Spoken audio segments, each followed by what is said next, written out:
Hi friends, welcome to my channel eye view 360.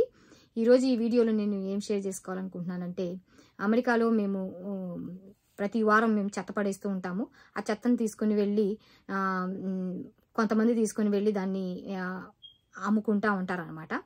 సరే, ఈ వీడియోలో నేను దాని గురించి నేను డీటెయిల్గా నేను ఎక్స్ప్లెయిన్ చేద్దామని చెప్పేసి అని ఈ వీడియో చేస్తున్నాను. సరే, ఈ వీడియోని ఫస్ట్ నుంచి లాస్ట్ వరకు స్కిప్ చేయకుండా చూడండి. అలాగే నా ఛానల్ని ఎవరైనా ఫస్ట్ టైం మీరు చూస్తున్నట్లయితే నా ఛానల్కి సబ్స్క్రైబ్ చేయండి, లైక్ చేయండి, అలాగే షేర్ చేయండి. సరే, వీడియోలోకి వెళ్ళిపోతే, అమెరికాలో మేము ఇక్కడ ప్రతి వారం ఏం చేస్తామంటే చెత్తని మా ఏరియాలో అయితే మేము థర్స్డే రోజు, గురువారం రోజు చెత్త పడేస్తూ ఉంటాం అనమాట. అలాగే ఒక్కొక్క ఏరియాలో ఒక్కొక్క రోజు చెత్త పడేస్తూ ఉంటారనమాట.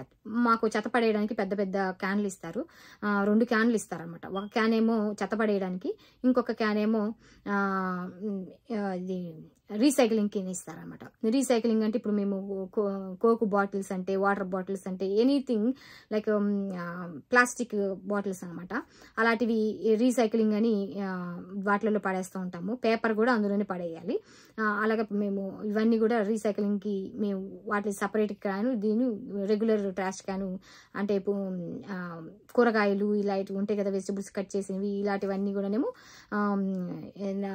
పచ్చి మాంసం అంటే ఇట్లాంటివి ఉంటాయి కదండి, అలాంటివన్నీ ఏమో రెగ్యులర్ ట్రాష్ క్యాన్లో చెత్త బుట్టలో పడేస్తాం అనమాట. అయితే ఎవరైనా కొంతమంది ఏం చేస్తారంటే, కొన్నిసార్లు మాకు ఇంట్లో ఫర్నిచర్ అయితేనేమి, ఇదేంటి ఏదైనా వస్తువులు ఉంటాయి కదా, కుర్చీలు అయితేనేమి, ఎలక్ట్రానిక్ డివైజెస్ అంటే కంప్యూటర్స్, ల్యాప్టాప్స్, ఇలాగ బ్యాటరీస్, అంటే ఇంకా ఏమైనా సరే లైట్స్, బల్బ్స్, ఇలాంటివి ఏవైనా ఫర్నిచర్కి సంబంధించినవి అయితేనేమో అవి మేము పడేస్తాము.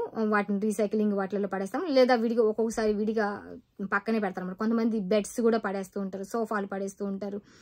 ఇలాగా వీటన్నిటితో ఇక్కడ చెత్తను అమ్ముకొని మేము బయట పడేసిన తర్వాత ఆ చెత్త మేము వర్క్ నుండి, ఆఫీసు వాటి నుండి వచ్చిన తర్వాత ఈవినింగ్ టైమే మేము బయట పెట్టేసుకుంటాం. మ్యాక్సిమం దాదాపుగా అందరూ ఈవినింగ్ టైమే పెట్టేస్తారు. రేపు చెత్త వ్యాన్ వస్తుంది, ట్రక్ వస్తుంది, చెత్త తీసుకెళ్తాడు అనగానే ముందు రోజు ఈవినింగ్ మేము చెత్తను బయట పెడతాము. కొంతమంది అయితే మార్నింగ్ ఇండ్లలో ఉండేవాళ్ళు ఎవరైనా మార్నింగ్ టైం ఉంటుంది మాకు అనుకునే లోపు మార్నింగ్ పెట్టుకుంటారు. అంటే వాళ్ళ టైంని బట్టి అనమాట.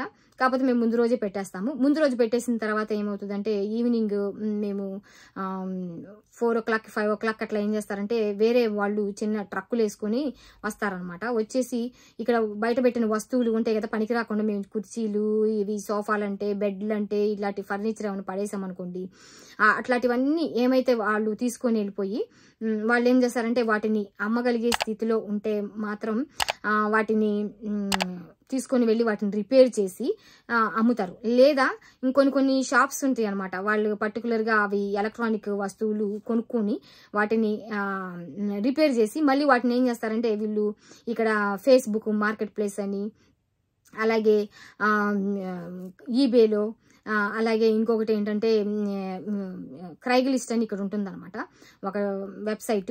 ఆ వెబ్సైట్లోకి వెళ్ళిపోయి ఈ వస్తువులు రిపేర్ చేసేసి మళ్ళీ వాటిని క్రొత్త వాటిలాగా చేసి మళ్ళీ సెకండ్ హ్యాండ్ వస్తువులాగా వాటిని అమ్ముతారు అనమాట.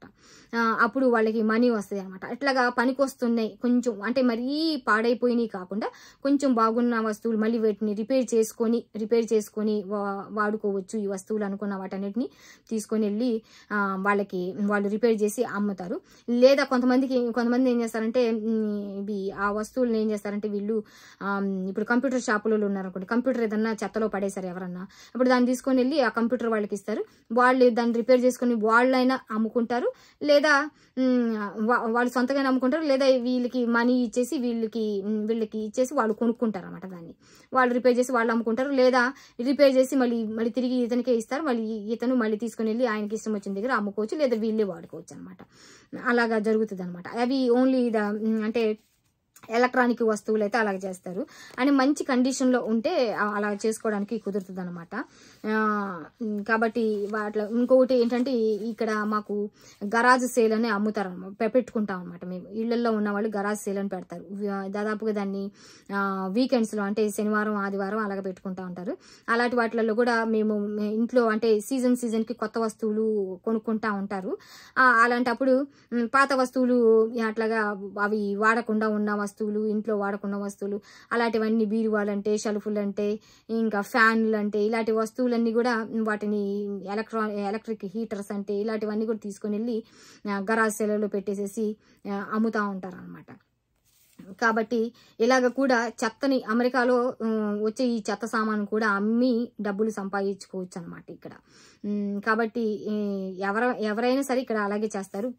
నార్మల్గా అయితే సీజన్కి చేస్తారన్నమాట. అంటే సమ్మర్ అయిపోయిన తర్వాత వింటర్ స్టార్ట్ అవుతుంది కదా, అప్పుడు ఆ సీజన్లో చివరిలో సమ్మర్ ఎండింగ్ అవుతుంది అన్నప్పుడు గరాజ్ సేల్ ఒకటిసారి పెట్టేసేసి అమ్ముతారు. కాబట్టి మళ్ళీ వింటర్లో అంతా గెదర్ అయినవన్నీ మళ్ళీ సమ్మర్ బిగినింగ్లో ఒకసారి మళ్ళీ వాటిని అమ్ముతారు అనమాట. అలాగా 2 times గరాజ్ సేల్ అని పెట్టేసేసి ఇక్కడ సామాన్లు అమ్ముతూ ఉంటారు. వాళ్ళ ఏరియాని బట్టి కూడా ఉంటుంది, వాళ్ళ ఊరిని బట్టి కూడా ఉంటుంది. వాళ్ళు ఎప్పుడంటే అప్పుడు అమ్ముకోవచ్చు, లేదా ఆన్లైన్లో పెట్టేసుకొని వాటిని ఇట్లా ఫేస్బుక్ మార్కెట్ ప్లేస్ అంటే అక్కడ కూడా పెట్టేస్తే వాళ్ళు దానికి సంబంధించిన ఆ ఐటెంకి సంబంధించిన డీటెయిల్స్ అన్ని పెడతారనమాట.